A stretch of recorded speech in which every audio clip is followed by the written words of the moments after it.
नमस्कार, स्वागत। माला माल हूँ आज खुशियों से, मोहब्बत से, अपनों के प्यार से। मुझे नहीं पता था कि दिल की कुछ बातें कह देने के बाद ही कितने ही बंद दरवाजे मेरे लिए खुल जाएंगे। प्यार, मान, सम्मान जितना दो कितने ही गुना बढ़ के लौट आता है। बात की बहनों के खूबसूरत रिश्ते और ममता की, तो जाग उठे मेरे सभी लाडले भी और फरमाइश कर बैठे कि मासी कुछ हमारे बारे में भी तो कहो। मेरे वो अपने जिन्होंने बहुत ही छोटी सी उम्र में ही मुझे मासी बना डाला। लगभग 15 साल की ही थी। सबसे पहले मुझे मासी कहने वाला नन्हा सा कोमल सा हमारा हिमांशु हमारी जिंदगी में आ गया। तब तक शायद किसी बच्चे को गोदी में उठाने का कोई अनुभव भी नहीं लिया था मैंने, और वो किलकारियां मारता रुई की पोटली के जैसा नन्हा सा खिलौना बनकर हमारे घर आ गया। गुड़िया गुड्डों से खेलती मैं अब सच के गुड्डे से खेलने लगी। उसको सजाना, संवारना, खिलाना, लेके गोद में घंटों घूमना, कभी पीठ पे बिठा लेना, कहानियां सुनाना, गाने, कविताएं, नाचना। उफ, कितना कुछ जिया मैंने उसकी नन्ही सी मासूम आवाज में। नोनू माच्छी। इतना प्यारा लगता था कि बस मानो मेरा पहला प्यार। मासी लव्स यू लड्डू। लगता था मानो दुनिया की सबसे बड़ी उपाधि मिल गई हो, मासी। उसको जरा सा कुछ हो जाता तो तड़प हो उठती। कई बार ऐसे मौके भी आए कि बस मैं बेसुधी दौड़ पड़ती उसके लिए। धीरे धीरे वो बड़ा होने लगा। मेरा लड्डू रूप रंग में राजकुमार सा निखरता चला गया। जितना प्यार हमने उसे दिया, उसने भी पूरे परिवार को आदर, सम्मान और प्यार की कोई कमी नहीं दिखाई। जब जरूरत पड़ती हिमांशु तैयार, मानो मेरी नन्ही शैतानों की टोली का सरदार। उसके बाद जानते हैं, मेरी प्यारी सी खामोश परी आई, रुनझुनिया। I love you dear. ना जाने किस खामोशी को पी के आई थी। हौले से सीने से लग जाती और कब कांधे पर सिर टिकाकर सो जाती पता भी ना चलता। हाथ बढ़ाओ तो यूं खींची चली आती, मानो गोद में आने का ही तो इंतजार था उसे।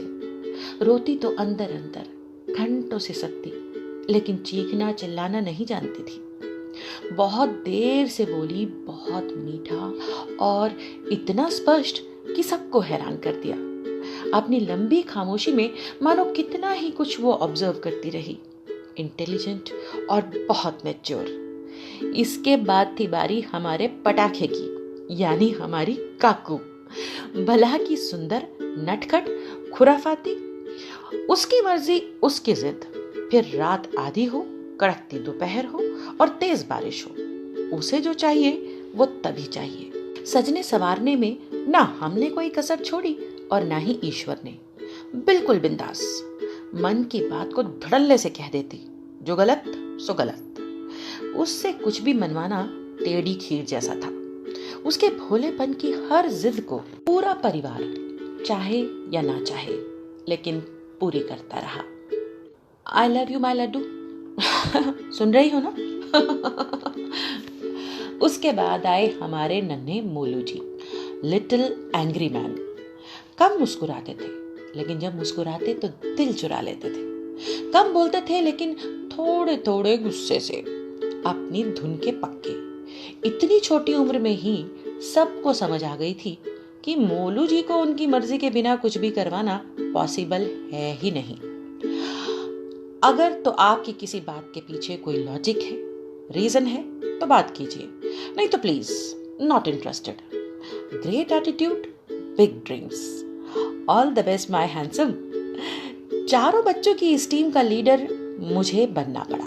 नोनू मासी कम, ग्रुप लीडर ज्यादा थी मैं। कभी उनके हक के लिए बड़ों से लड़ जाती, तो कभी उनकी गड़बड़ की वजह से बड़ों से डांट भी पड़ जाती। लेकिन अपनी टीम स्ट्रांग थी। इकट्ठे हो जाते तो दिन त्योहार हो जाता। कितना हंसते, कितना खेलते, कितना खाते, नाचते, गाते। आज चारों बच्चे जीवन की चारों दिशाओं की तरह हैं, दूर दूर हैं। अपनी अपनी जिंदगी के उतार चढ़ावों के साथ चारों के पास पार्टनर्स हैं। अपने दायित्व, अपने लक्ष्य और अपने रास्ते भी हैं। ढेरों दुआओं के साथ मैं तुम्हारी मासी बस एक बात तुमसे अपने प्यार के बदले मांगती हूँ कि बेटा, जिन जड़ों से निकले हो, जिस जमीन पर उपजे थे, जिस खून की महक तुम्हारी रगों में है, जिस ममता के एहसास को तुम्हारा दिल महसूसता है, उसी के सदके कभी अलग ना होना। फिजिकली डिस्टेंस दिलों में दूरियां नहीं ला पाएगा। जिंदगी में अपने अपने कर्मों को तो सभी ने भोगना है। सभी के अच्छे बुरे के लिए वो ईश्वर को जवाबदेही है, लेकिन अपने इस खूबसूरत रिश्ते को हमेशा कायम रखना तुम्हारे हाथ में है। ये मुरझा जाते हैं अक्सर वो पौधे जिनकी जड़ें उखड़ जाती हैं या फिर टूट जाती हैं। तुम सबको एक दूसरे का सहारा भी बनना है, दोस्त भी और हमदर्द भी। यही होगा उस प्यार का कर्ज जो मासियों ने बच्चों में मासी बनकर बांटा है। याद रखना, हम जिंदगी के जिस पड़ाव पर हैं ना बेटा, जो सफर आगे की ओर कर रहे हैं, वो आज के वातावरण और माहौल में बिल्कुल अनसर्टन है। कोई नहीं जानता कि अगले पल क्या होगा, लेकिन बेहतर हो कि तुम्हारी खुशियां साझी हों। त्योहारों में एक साथ मिली जुली खिलखिलाहट एक दूसरे की जादू की जप्पी से और मन्नतें पूरी कर जाए। एक दूसरे के दुख परेशानियों में तुम दूर पास कहीं भी हो, लेकिन हौसला देते रहो, ताकत बनते रहो। सफर सुंदर कटेगा। दोस्त जरूर होते हैं, कोई शक नहीं, लेकिन खून के रिश्तों की पुकार खामोश होती है। उसे दिल से ही सुनना पड़ता है। कोई आवाज नहीं भी लगा पाता कभी, लेकिन अगर किसी के दर्द की आहट तुम्हारे कानों तक, तुम्हारे दिल तक दस्तक दे, तो उसे पुकार भर भी लोगे तो दूसरा अपनी परेशानी से जूझने की ताकत पालेगा। मनों में रंजिशें एक दूसरे की कमियां निकालने को पराये क्या कम है। तुम तो ना भूलो, वैसे तो मेरी शैतान मंडली दुनिया की सबसे समझदार और चुने हुए सयानों से बनी है, ये मैं बहुत अच्छे से जानती हूँ। तुमको प्यार के असली मायने, रिश्तों की गहरी समझ है, ये भी विश्वास है। वक्त बदल रहा है, सब कुछ बदल रहा है, लेकिन बस ये रिश्ते कभी ना बदले। इनकी खूबसूरती और मजबूती वक्त के साथ साथ और बढ़े। सब बच्चे खुशहाल रहें, खूब तरक्की करें, जीवन में आगे बढ़ें और सफलता तुम सब के कदम चूमे। जब भी मिलोगे, जादू की जप्पी का मंत्रा हमेशा याद रखना। और सुनो, मेरी भी पेंडिंग है। चलो अब एक गीत हो जाए, और मैं तो ये चाहूंगी कि अपनी नोनू मासी के साथ तुम भी गाओ।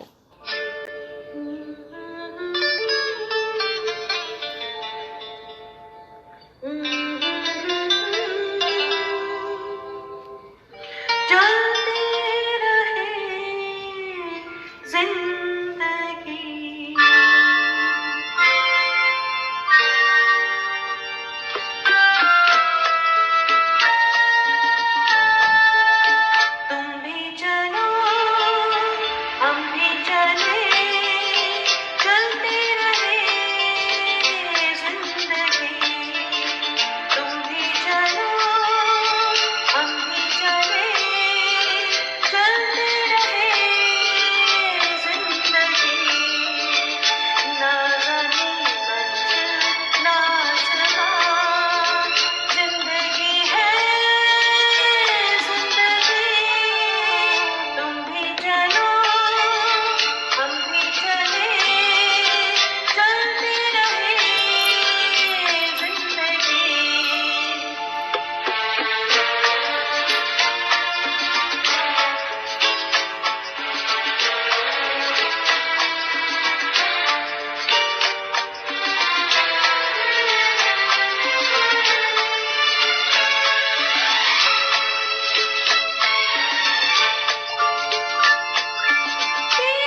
चलती रहे जिंदगी और जिंदगी के साथ हम भी।